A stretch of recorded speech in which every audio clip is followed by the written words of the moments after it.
Bismillahirrahmanirrahim. Assalamualaikum warahmatullahi wabarakatuh. Perkenalkan, nama saya Dini Nursari Anjani. Saya di sini akan menjelaskan tentang materi momentum dan impuls.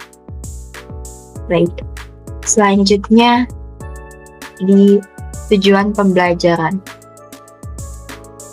Tujuan pembelajaran kali ini yang pertama, peserta didik dapat menginterpretasikan konsep dari momentum dan impuls menggunakan penerapan pada kehidupan sehari-hari dengan tepat. Yang kedua, peserta didik dapat mengidentifikasi konsep hukum kekekalan momentum pada peristiwa gerak majunya sebuah roket. Dan yang ketiga, peserta didik dapat membandingkan tumbukan lenting sebagian, tumbukan lenting sempurna, dan tumbukan tidak lenting sama sekali melalui kejadian dalam kehidupan sehari-hari dengan benar.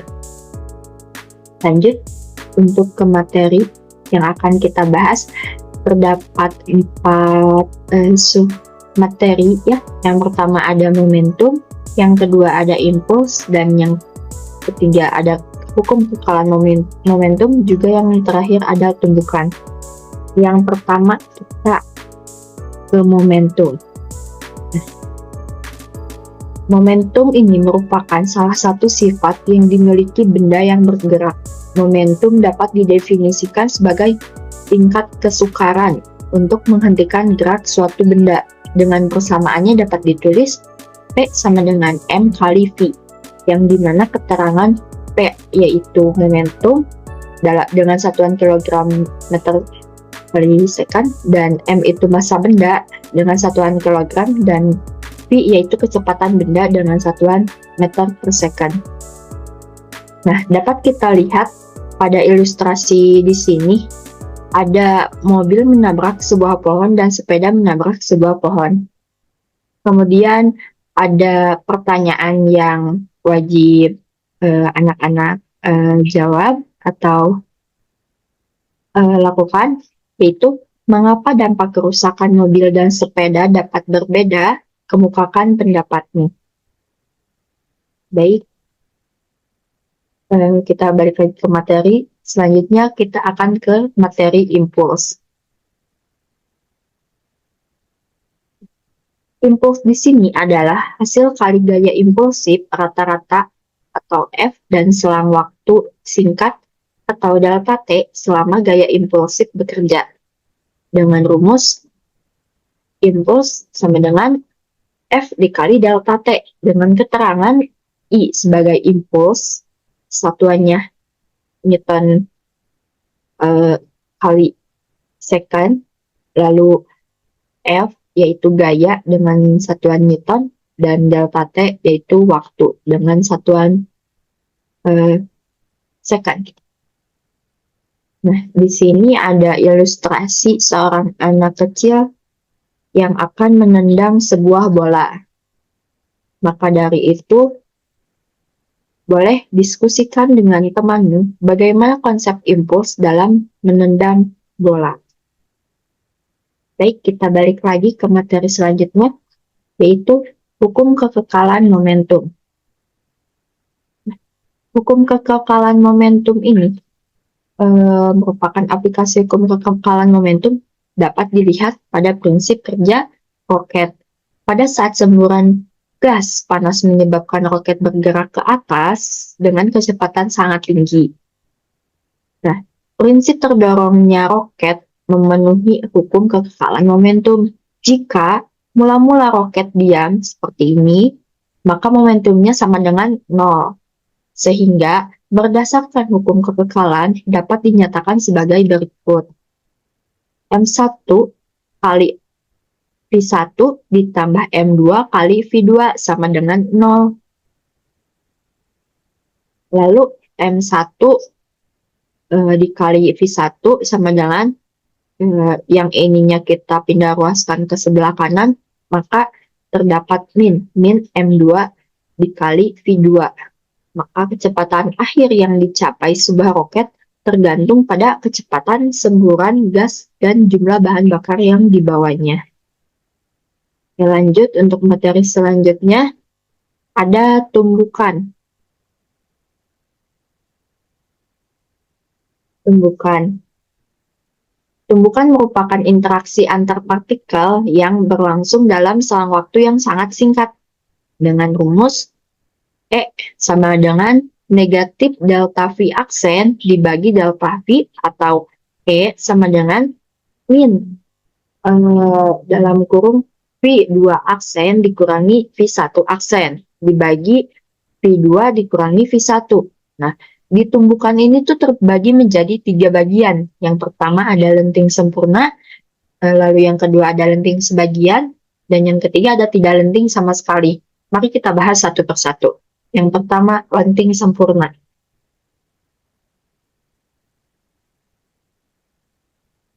Tumbukan lenting sempurna. Tumbukan lenting sempurna adalah tumbukan antara dua benda yang jumlah energi kinetiknya sama sebelum dan sesudah terjadinya tumbukan. Karena pada tumbukan ini kecepatan kedua benda sama sebelum dan setelah tumbukan, sehingga tidak ada energi yang hilang. Pada tumbukan ini juga berlaku yang pertama hukum kekekalan momentum, yang kedua hukum kekekalan energi kinetik, dan yang ketiga memiliki nilai koefisien restitusi bernilai E sama dengan 1. Selanjutnya kita ke bagian lenting sebagian, tumbukan lenting sebagian.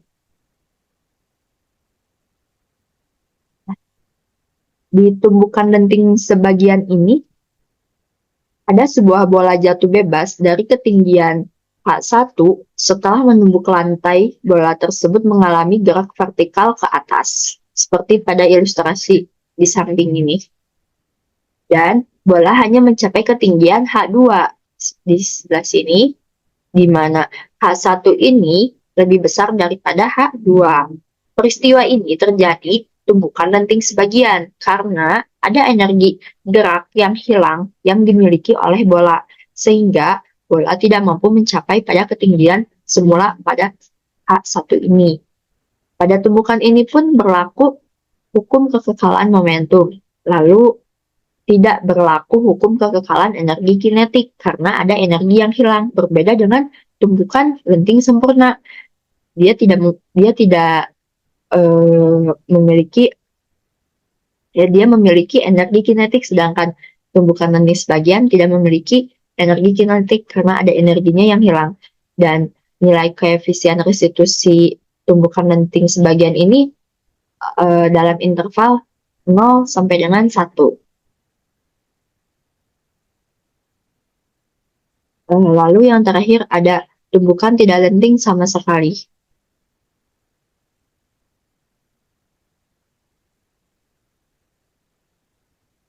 Peristiwa di samping ini merupakan contoh terjadinya tumbukan tidak lenting sama sekali. Pada tumbukan jenis ini, setelah terjadi tumbukan, maka kedua benda tersebut menyatu dan bergerak bersama-sama, sehingga setelah tumbukan kedua benda tersebut memiliki kecepatan yang sama. Nah, dalam tumbukan ini berlaku hukum kekekalan momentum, lalu tidak berlaku hukum kekekalan energi mekanik.